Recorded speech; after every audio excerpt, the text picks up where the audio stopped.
जय जगन्नाथ भाई मैंने नारायण भक्त को मोर अनंत कोटि नमस्कार। यही न्याय समस्त गुरु भाई भौणी एवं समस्त श्रोता शत्रुमंडली एवं यूट्यूब चैनल माध्यम देखिपा समस्त अध्यात्म प्रेमी जगन्नाथ प्रेमी भक्त भौणी भाई भौणी मान को मोर हृदय शुभेच्छा।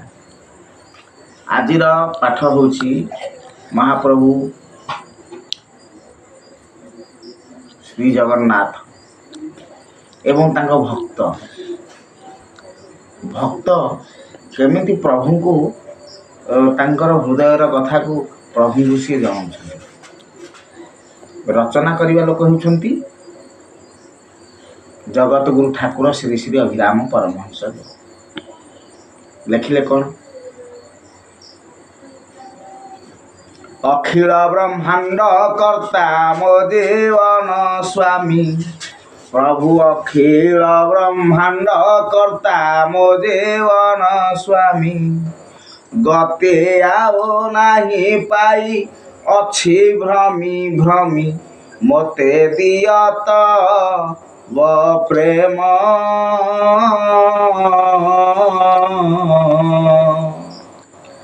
सर्वंतर्यामी नाथ पुरुष उत्तम मोते दियत व प्रेम।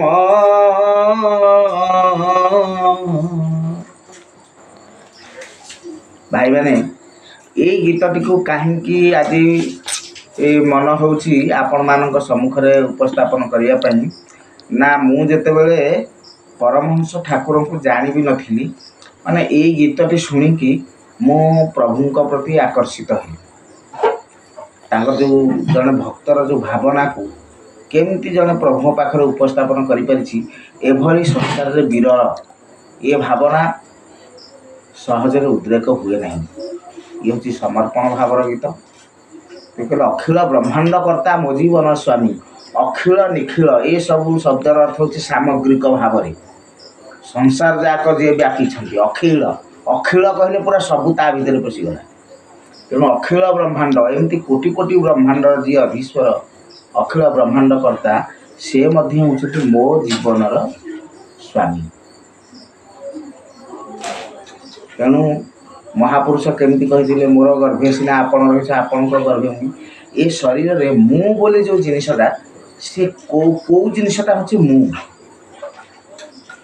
ताकू आम प्रथमे जानिया दरकार ताहले आम जापर जे मु केमती प्रभु गर्भरे अच्छी एवं प्रभु गर्भरे मु केमती अच्छी।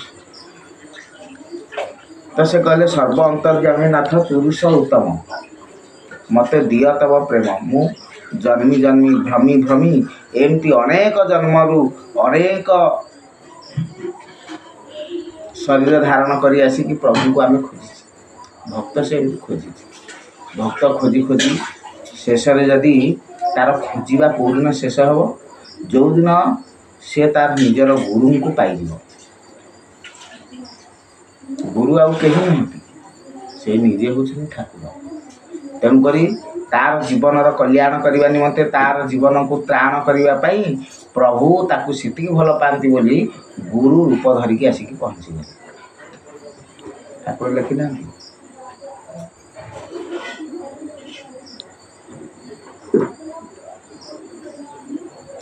जय जय गुरु प्रेम कल्पतरु जय खंड मंडल हे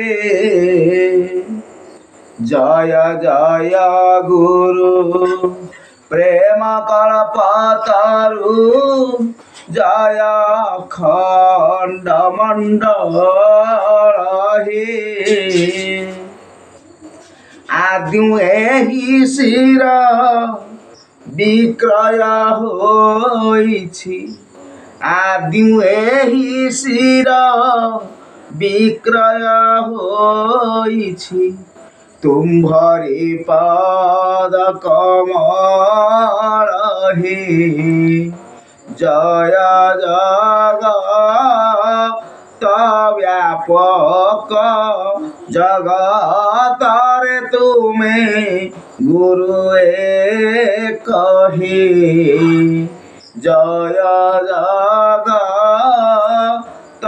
व्यापक संसार जड़े होती गुरु जे कि जय जगत व्यापक समग्र जगत को जी व्यापी तेणु आदि यही शिर विक्रय हो प्रथम ये शिर प्रभु पाद पद्म तले विक्रय हो सारी एबे विक्रय होगा नहीं आमे जेते संसार को आसिकी आमे ऑलरेडी प्रभु पाखरे निजको विक्रय करके दासत्व ग्रहण करिछि जन्म जन्म पाई यह गोटे जन्मर कथा नुहे यह गोटे ब्रह्मांडर कथा नुहे एमती अनेक ब्रह्मांड एमती अनेक थर जन्म लाभ करी आमे प्रभु पाखरे दासत्व को स्वीकार करिछि तेणु आमे जदि कहिबा एबे जन गुरुंकर मु कौन दासत्व स्वीकार करी ना भाई माने ये सब कथा नुहे प्रभु पाखरे आमे जदि आम जीवन त्राण करवा जीवन को जदि कारण करने चाहिए ताहले तो आम गुरुंकर दासत्व को ग्रहण करने को ही पड़ो से ठाकुर पुणी कहले धर्म संस्थापने साधु परित्राणे जुगे जुगे अवतार हे धर्म को स्थापन करी नारायण धर्म को स्थापन करने प्रभु आसती साधु को परित्राण करने प्रभु आसती एवं धर्म संस्थापन कर सारा पर प्रभु आउ संसार रुहति ना से पुणी नित्य धाम को फेरी जाती धर्म संस्थापन करे नारायण अंते चल निज पुरहि तुम्भ मही मासीम मर्ते रखिछ महिमानाम हे तुम्भ मही मासीम प्रभुंकर होची महिमा असीम किए बा तार कलना करि तेणुक प्रभु से मोर प्राणर प्रियतम ठाकुर नारायण स्वामी ये धराधाम को साधुर परित्राण एवं धर्मर परिपालन पाई माया मनुष्य रूप धरी ब्रह्मार वचन मुरार माया मनुष्य रूप धरिकी ये संसार जन्म लाभ करी शरीर धारण करी धर्म को संस्थापन करी पुणी निज स्थान फेरी जाती आउ कौन करती ना गुरु रूपे ज्ञान न देले आपण केन्हे जानते तुम कुहे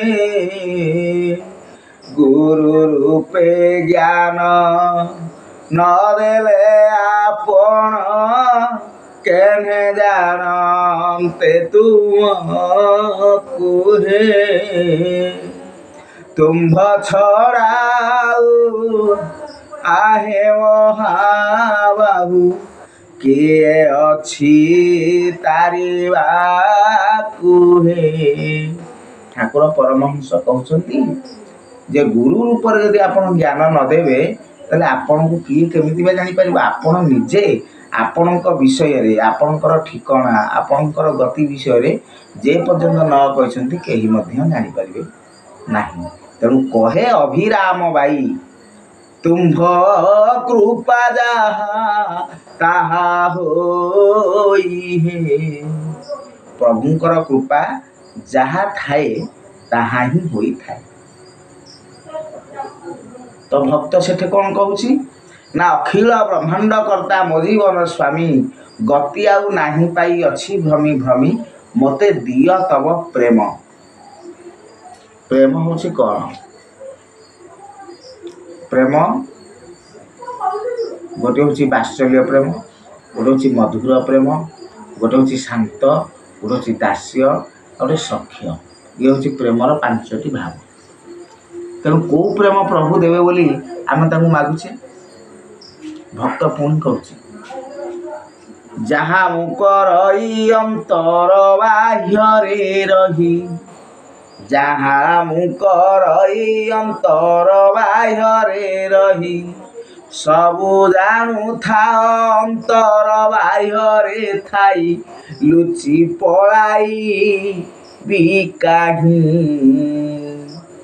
ଯହିଁ ରହିଥାଏ ମୁହିଁ ଥାଅ ତୁମେ ତହିଁ, ଲୁଚି ପଳାଇ ବି କାହିଁ। ଭକ୍ତ କହୁଛି ଯେ ମୁଁ ଅନ୍ତରରେ ଯାହା କରେ ଆପଣ ଜାଣୁଛନ୍ତି, ବାହାରେ ମଧ୍ୟ ଯାହା କରୁଛି ତାହା ମଧ୍ୟ ଆପଣ ଜାଣୁଛନ୍ତି। କେମିତି ନା ଆପଣ ମୋର ଅନ୍ତରରେ ଅଛନ୍ତି, ବାହ୍ୟରେ ମଧ୍ୟ ଅଛନ୍ତି, ସବୁ ସ୍ଥାନରେ ପୂରିକି ଅଛନ୍ତି। ତ ଲୁଚିକି କେଉଁଠିକୁ ପଳେଇବି? କୁଆଡ଼େ ପଳେଇବି ଲୁଚିକି? କାହାକୁ ଲୁଚିକି ପଳେଇବି? ଯଦି ଜଣେ ଲୋକ କଟକରେ ଅଛି ତ ମୁଁ ତାକୁ ଲୁଚିକି ଭୁବନେଶ୍ୱରକୁ ପଳେଇବି। କିନ୍ତୁ ଯିଏ କଟକରେ ଅଛି ଭୁବନେଶ୍ୱରରେ ବି ଅଛି, ସମ୍ବଲପୁରରେ ବି ଅଛି, କୋରାପୁଟରେ ବି ଅଛି, ଯିଏ ସବୁଠି ଅଛି ତାକୁ କୁଆଡ଼େ ଲୁଚିକି ପଳେଇବି ପ୍ରଭୁ? ଆପଣ ତ ସର୍ବବିଦ୍ୟମାନ ସର୍ବଶକ୍ତିମାନ। ତେଣୁ ଭକ୍ତ କହୁଛି ଲୁଚି ପଳାଇବି କାହିଁ, ଯହିଁ ରହିଥାଏ ମୁହିଁ ଥାଅ ତୁମେ ତହିଁ। ମୁଁ ଯେଉଁଠି ରହିଛି ଆପଣ ସେଇଠି ଅଛନ୍ତି। ତାର ଆଉ ଗୃହ ରହସ୍ୟକୁ ଆଉ ଆମେ ଯିବା ନାହିଁ। ଏତିକି ଆମେ ବୁଝିବା ଯେ ପ୍ରଭୁ ସର୍ବତ୍ର ବିଦ୍ୟମାନ। ତାପରେ ପୁଣି କହିଲେ, ଭକ୍ତ କହୁଛି କେମିତିକା ଭାବ, ଭକ୍ତ ଭଗବାନଙ୍କୁ କିପରି ଭାବରେ ସ୍ତୁତି କରୁଛି।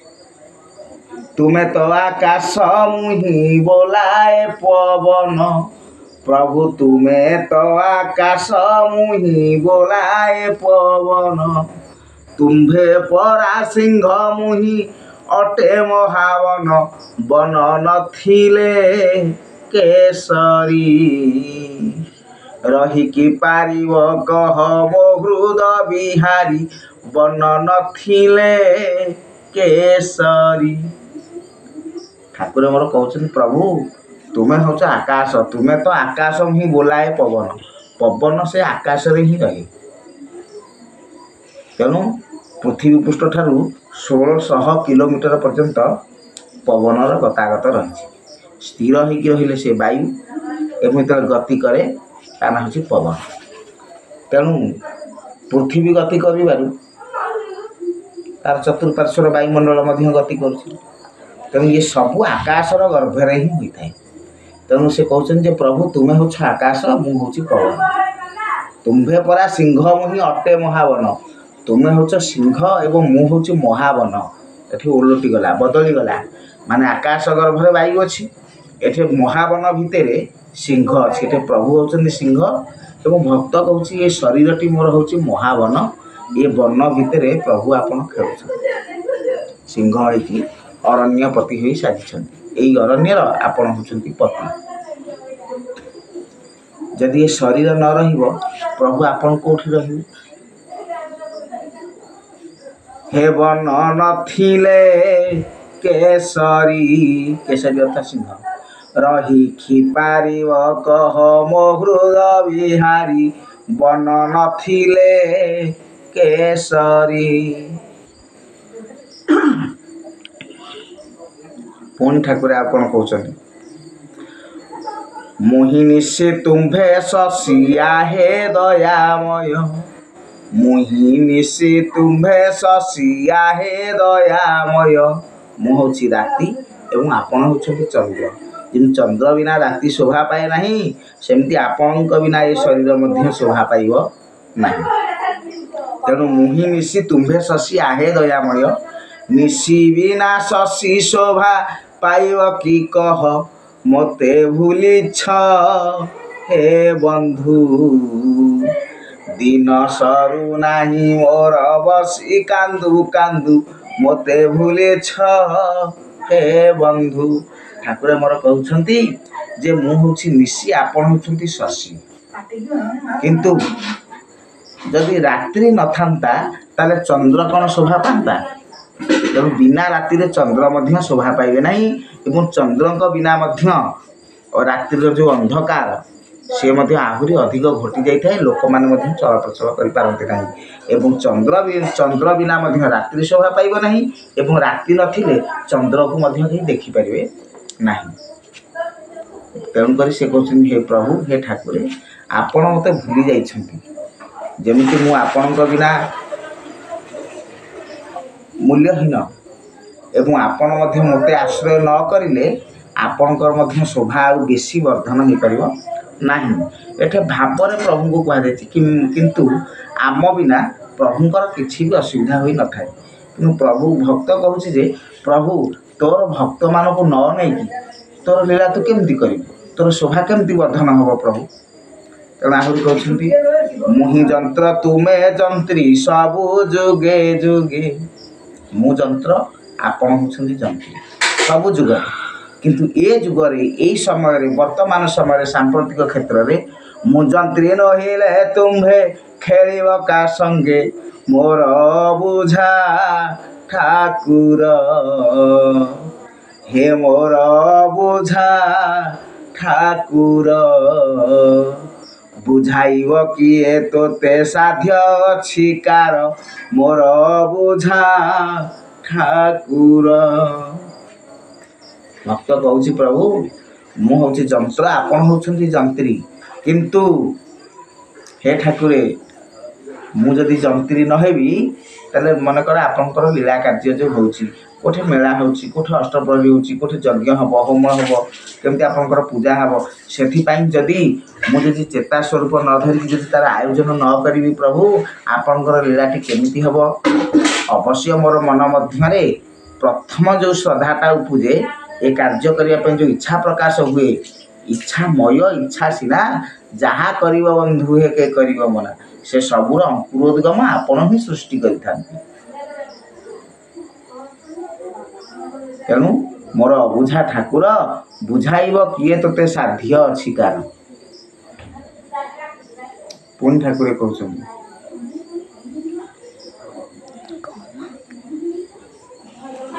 ନବଘନ ଦେଖି କିମ୍ପା ନ ନାଚିବ ଟୋକି। ଯେମିତି ଆକାଶରେ ନୂଆ ମେଘ ଦେଖିଲେ ଯେମିତି ମୟୂରମାନେ ସବୁ ନାଚି ବୁଲନ୍ତି ସେମିତି ପ୍ରଭୁଙ୍କୁ ମଧ୍ୟ ଦେଖିଲେ ଭକ୍ତର ମନ ନାଚି ଉଠିଥାଏ। ଦିନ ଜାମିନୀର ତେଣୁ ଦିନ ଆଉ ଜାମିନୀ ଦିନ ହେଉଛି ଦିବସ ଜାମିନୀ ହେଉଛି ରାତ୍ରି। ତେଣୁକରି ଦିବସ ଏବଂ ରାତ୍ରିରେ ଉଭୟଥିରେ ପ୍ରଭୁ ଅଛନ୍ତି।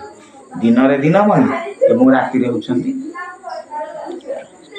ଶଶୀ। ତେଣୁକରି ଉଭୟଥିରେ ମୁଁ ଦିବସ ହେଲେ ଆପଣ ହେଉଛନ୍ତି ଦିନମଣି ମୁଁ ଯେତେବେଳେ ରାତ୍ରି ହେବି ସେତେବେଳେ ତେଣୁ ସୁଖରେ ଆପଣ ଦୁଃଖରେ ମଧ୍ୟ ଆପଣ ଭଲରେ ଆପଣ ମନ୍ଦରେ ମଧ୍ୟ ଆପଣ ମୋର ପାପରେ ପୁଣ୍ୟରେ ଭାବରେ ଭକ୍ତିରେ ସବୁଥିରେ ପ୍ରଭୁ ଆପଣ ହିଁ ଅଛନ୍ତି। ଜୟ ଜଗନ୍ନାଥ।